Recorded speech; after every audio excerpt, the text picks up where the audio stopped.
Well, it's great to be back. It's great to be back. But you may notice a little bit of sadness in my face. You see, I've had such a wonderful time being here. According to Pastor David, this is not a job, this is work. I have enjoyed myself. It is never stressful coming here to be with you all. I've really had a great time. But sadly, this is my last formal presentation. So what I thought I would do is do a summary, a whistle-stop tour of everything we've spoken about during the last 2 weeks, if that's okay with you. What I will do is highlight the things that you can do to prevent or reverse all of the diseases that we've been talking about. Okay, now, as you've seen, we've been going through these colors. Each disease is a different color. But you know what? You can't talk about health and disease without talking about COVID-19. Now, just in case you have not been on this planet for the last few years, is there anybody who has not heard of COVID-19? I don't see any hands. I'm sure there are no hands wherever you are watching. You see, COVID-19 took over the world for a while, right? But you know, right at the beginning, when the pandemic started, especially in England, we were looking over the water to Italy, and we were realizing that certain things were happening. In fact, the National Institute of Health told us that over 99% of the people who died from COVID-19 early in the pandemic had at least one underlying disease. Over 99%.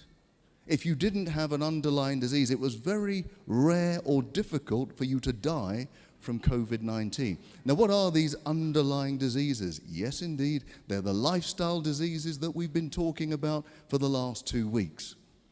Asthma, diabetes, hypertension, heart disease. What it's saying is that these diseases have weakened the system so that when a virus comes along, it becomes incredibly difficult to survive from it. Let me give you an illustration. I think a lifestyle disease is a bit like having a bear stalking you in the distance. I don't know if anybody has had a bear stalking you in a distance. If it's far away, okay, you don't want it there, but it's not imminently behind me, so it's not going to kill me. And that's a bit like having a lifestyle disease. You can have diabetes, you don't want it, but you know what? I'll put up with going to the hospital. I'll put up with the medication. I'll put up with the kind of lifestyle change. And that's like the bear stalking at a distance. But what happened when COVID-19 came along is that that bear came right up on your shoulder and is now imminently going to kill you. Diabetes that you could live with for decades on medication was now a lethal element in your life. And that is why we try to eliminate all of these lifestyle diseases before the problem happens. Because believe me, there will be another pandemic. Believe me, there will be other stresses in your life that put strain on your body, where if it is weakened by a lifestyle disease, it may be fatal when it doesn't need to be. Before I move on from COVID, let me just explain to you that pretty much all of the viruses that we ever get have their origins in animals. Even if it was generated in a lab, the lab still got that virus from an animal. And it tells us something. Look, first of all, we shouldn't be consuming them. We don't need them to be healthy. And the next thing, we shouldn't be abusing them, because really, when they're clogged together, farmed together in these little cages and they've got no sunlight, it's really cruel for the animals as well. And it's not good for our health. Have a look at this. I think I should start with the heart. If we're going to talk about disease, because heart disease is still globally the biggest killer, why don't we start with heart? What things can we do to prevent or reverse heart disease? I'm sure you're all great students, you've all had it written down, but let me remind you. One of the most important things you can do to reverse heart disease is to have a healthy plant-based diet. I mentioned earlier that when I was doing cardiothoracic surgery up in Cambridge, heavy work, really heavy work. We had to do 3 of these bypasses every single day. Enormously tiring.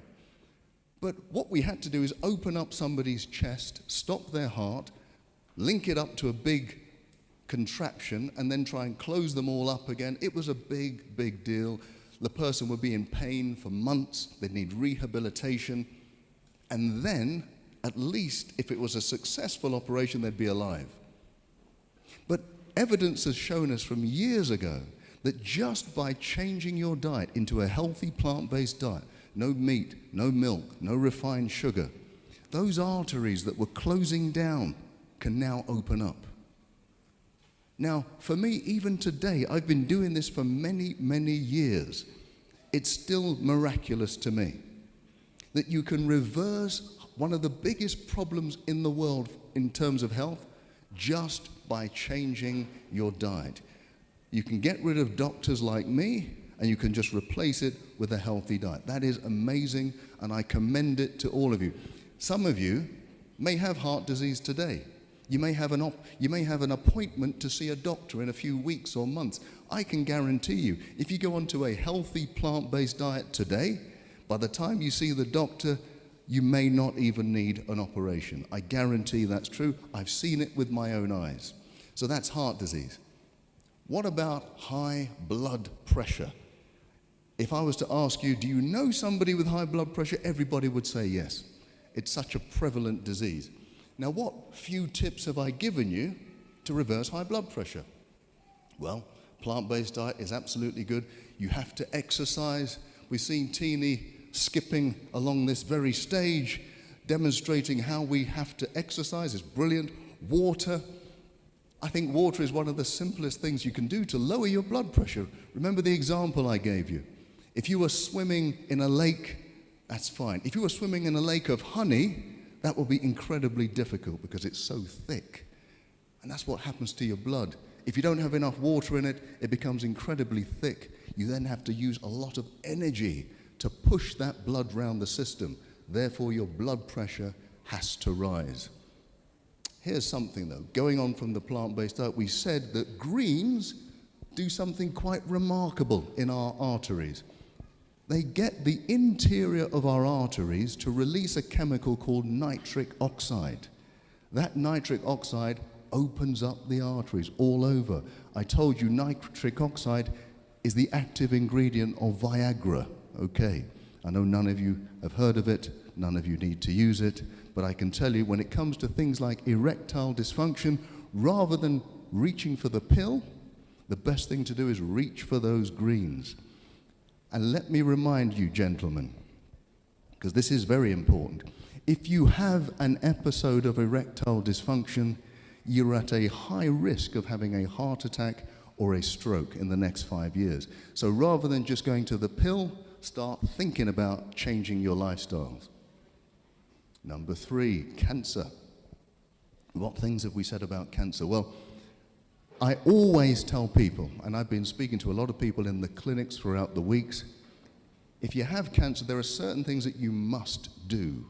Cancer loves sugar. You must eliminate refined sugar. Vitamin D is key.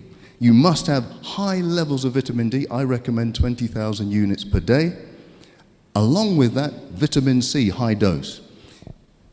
I have seen with my very own eyes people on high doses of vitamin C having their cancer reversed.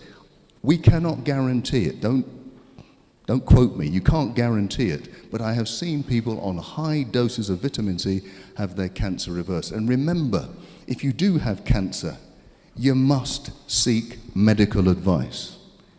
I told you earlier during the week that those people who just say, I just want to go the natural route, often they don't survive. What you must do is seek medical attention and do the lifestyle, and then you have the best possible chance of surviving cancer. Medical attention alone does something, but it doesn't do everything. I remember when I used to be in the hospitals, the doctors would treat you for cancer and then allow you to eat the same foods that would cause cancer. That doesn't make any sense. So hospital treatment is good, but match that with lifestyle change, you've got a great chance of getting through, honestly. Now, what else can you do for cancer? I always say you should spice up your life. Spice up your life. Spices are really the keys to a healthy lifestyle too. They're like nature's natural drugs. The more spices you have in your life, the better your cells are going to be. Turmeric, most of us have heard of turmeric. It's a powerful antioxidant. And if you take away the oxidation of your cells, it reduces the risk of cancer. Ginger is like it. It's also anti-inflammatory. Cinnamon is brilliant. Cinnamon, not only does it lower your blood sugar, which if you have low blood sugar, the cancer doesn't grow too well, but cinnamon is brilliant in terms of fighting off viruses. In fact, they discovered this over 100 years ago. The women who harvested the cinnamon bark never got measles, never got tuberculosis. And cinnamon, if you have anybody in your family who has any kind of viral illness, you give everyone in the household cinnamon, it's less likely that you'll get the infection. Cardamom is very interesting because it actually makes you make more natural killer cells. They have a lethal name, but they do an awful lot of good. They're the white blood cells that defeat cancer. Diabetes. How do you beat diabetes? Definitely you need a healthy plant-based diet. But what else do we need to do? We should, every time you go for a meal and you're a diabetic, as you put your fork down, you should get up and go for a walk. Get up and go for a walk. What does that do? Well, as you're walking, you're using the big muscles in your body. Those muscles will absorb sugar very quickly. And so it will keep your blood sugar levels quite low. You then don't need to release a lot of insulin to deal with the sugar. And that means your cells can become insulin sensitive again. Insulin sensitivity is the opposite of diabetes. It can actually cure diabetes. I've told you quite boldly that anybody with type 2 diabetes does not have to live with it. Type 2 diabetes is completely reversible. Type 1 is more difficult, but type 2, completely reversible. So you do not have to live with it. Change your lifestyle and get rid of it. Okay, autoimmune disease, that was the last talk I did. That refers to all of these antibody diseases that are attacking different parts of the body. There are roughly 400 or 500 of them. Wherever you've got tissues in your body, you will have an autoantibody if things go badly. And I must say, although I didn't talk about it, one of the biggest causes of infertility is autoimmune disease.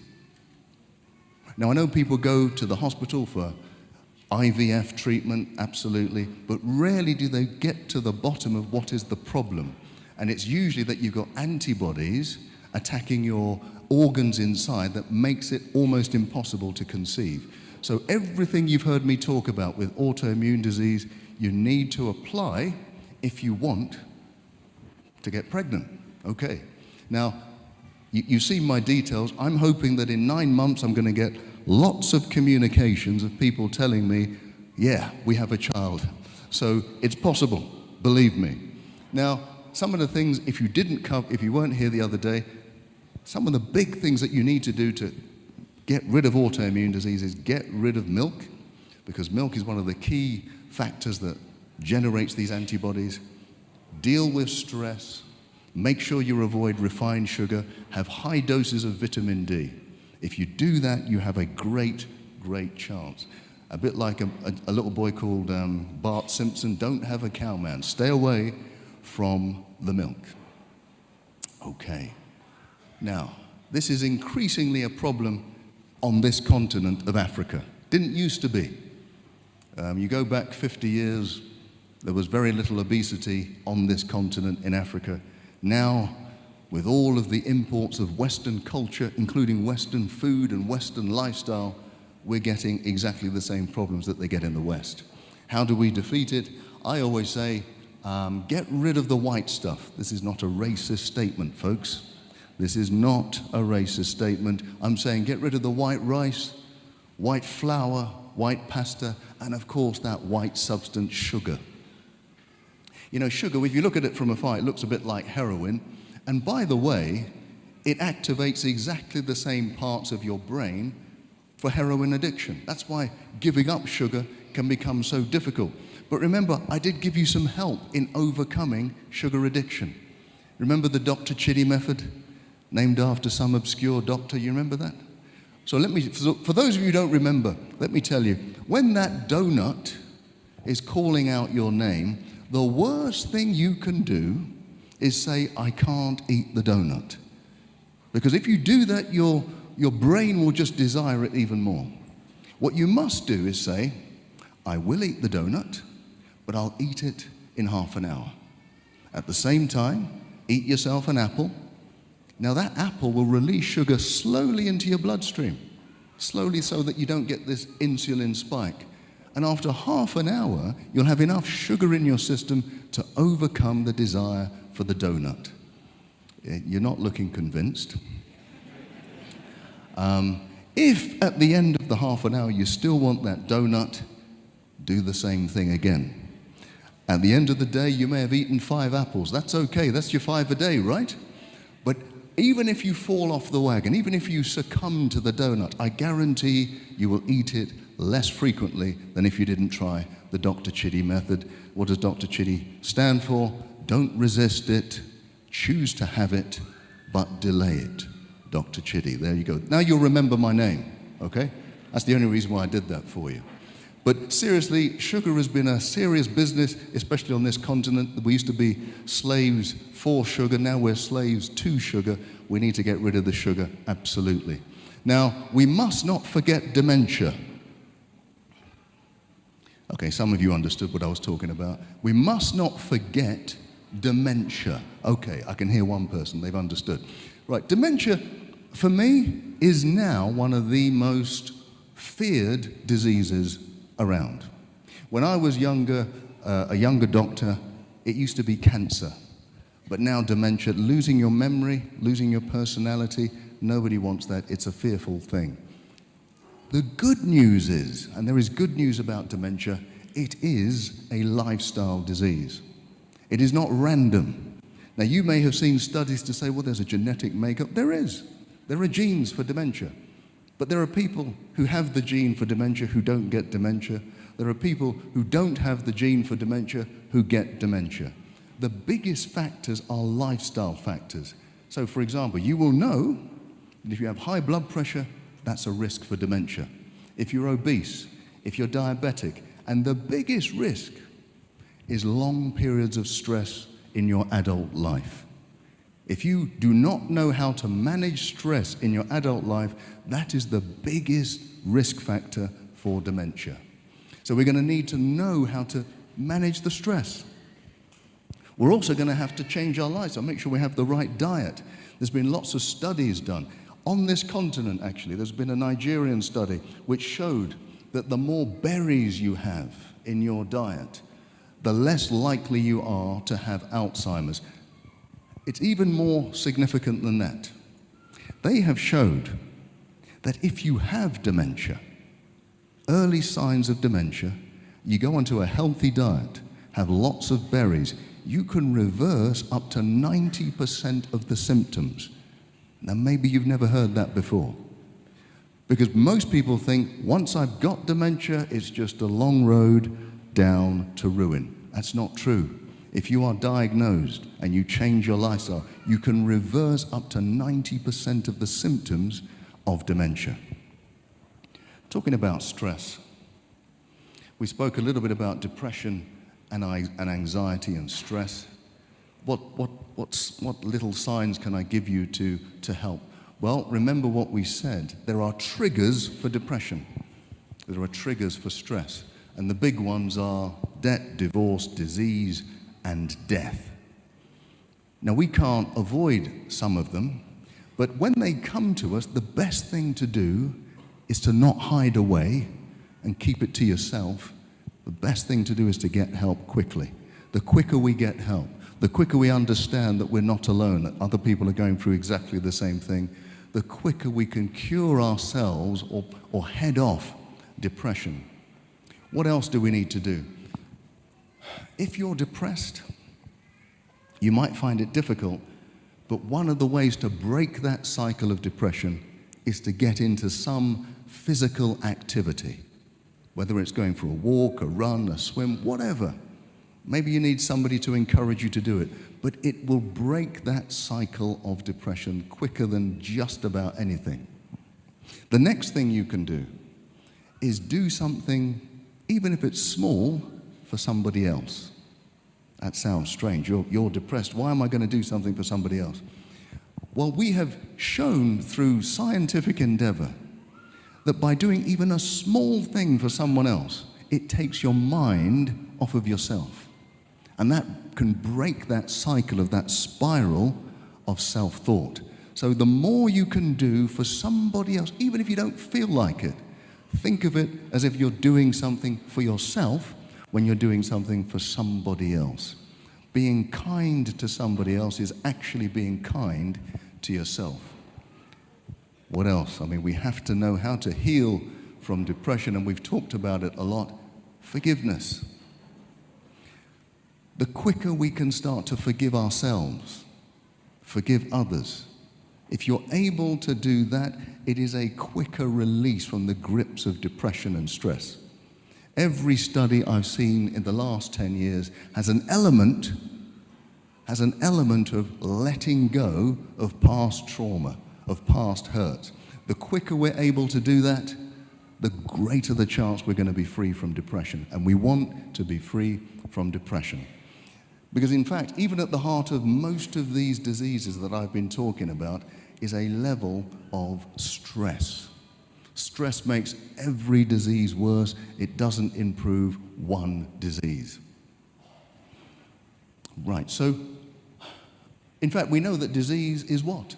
Dis-ease. So if we want to get rid of disease, we're going to have to start to be at ease with ourselves. We can only do that if we learn to forgive, if we learn to let go, and if we learn to look forward and stop looking back. But if we do look back, if I'm looking back to that episode of my life when I was hurt, let it always be looking back with forgiveness. Let it never be looking back with hurt and bitterness and anger. Let it always be that I'm looking back with forgiveness. When we look forward, the reason why we're here, this is hope for Africa, right? When we look forward with hope. Because there is always hope when you are in the presence of the Lord Jesus Christ. There is always hope. It doesn't matter where you find yourself. You could be in the darkest prison. And that could be a physical prison or an emotional prison. We should always be looking forward with hope. When we look down, and by looking down, I'm telling you that there are people that are in need of your help, people who don't have quite as much as you. It may not be money, it may be just a smile, it may be some company, it may be anything. When we're looking down, may we always look down with compassion, because that compassion doesn't just help the person you're helping, it actually helps us too. And finally, the final place to look is to look up, and to look up with gratitude. Wherever we find ourselves to be, let's remember that God has got us here. He will get us out of wherever we are, and He has a great future in store for all of us. We should be full of hope. We should be full of gratitude because we serve a mighty God. He will never leave us. He will never abandon us. It doesn't matter if everybody abandons us. He never will. Let's be grateful for that.